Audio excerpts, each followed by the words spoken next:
Hey guys, so today I wanted to talk about a game called Royal Chaos. I've been playing this game for about a month now and I really like it. The game has many aspects and it's basically got a little bit of everything. You can dress up, do quests, read the storyline, fight battles, compete, and strategize. The game is described as a Dreamlike Kingdom of Romance, and the storyline is basically that you're a lady in ancient China and you have to try and survive while being a part of the emperor's harem, while rising in rank. You're competing with a lot of other women and there's a ton of drama. Besides the storyline, you can actually interact with the emperor in the game. You can feed him food, give him gifts, massage him, and talk to him. These all raise your intimacy with him, and sometimes he gives you little presents back. There's a bit of card collecting in the game as well, where you have to collect heroes and fight battles. A bit later in the game, strategizing where you place your heroes, what equipment you give them, and what their stats are becomes really important. It's kind of a struggle when someone who's a lot weaker than you kicks your behind, but with the right formation you can beat people who have more might than you do.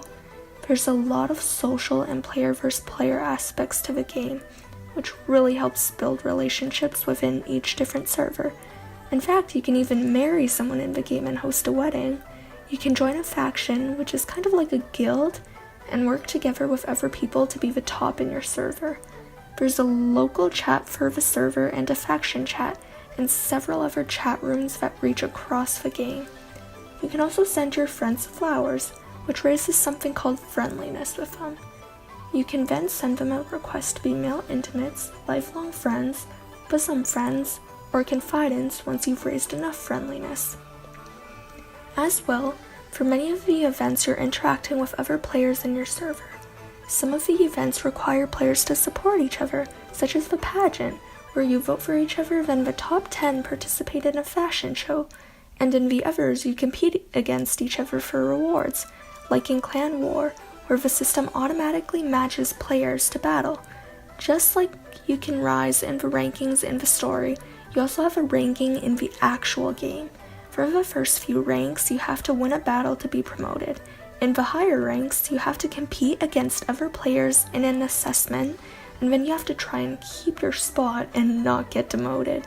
Some ranks require you to have a certain amount of faction impact to apply, which can be increased if your faction is active and everyone does the daily faction quests.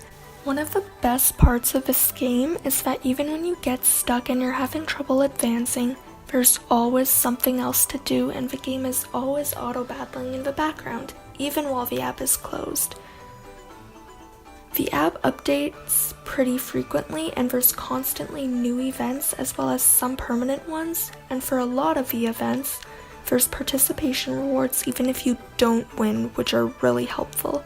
There's always daily rewards just for logging in and a bunch of daily quests you can do that are super helpful to try and level up. The game makes it really easy but just hard enough to try and collect good equipment, skins, which are basically costumes for your heroes, and experience pills and upgrade pills that are used to level up your heroes. There's also a section called Travel, which you can farm for materials to make food for the Emperor, and Biography, where you can farm for hero shards to summon new heroes. In Intrigue, you fight for Intrigue points and equipment tickets to exchange for equipment, and in Ranking, you fight for honor points that can be traded for a multitude of might-boosting items. Alright, so the rest of this video is basically my daily/morning routine, and there's a pageant and a date event at the end of the video. You guys should seriously consider getting this game. It's really fun, and if you do, you should also consider joining server 49. We're all really nice and we would love to have you. I hope you guys enjoyed it, and thank you for watching and listening to me.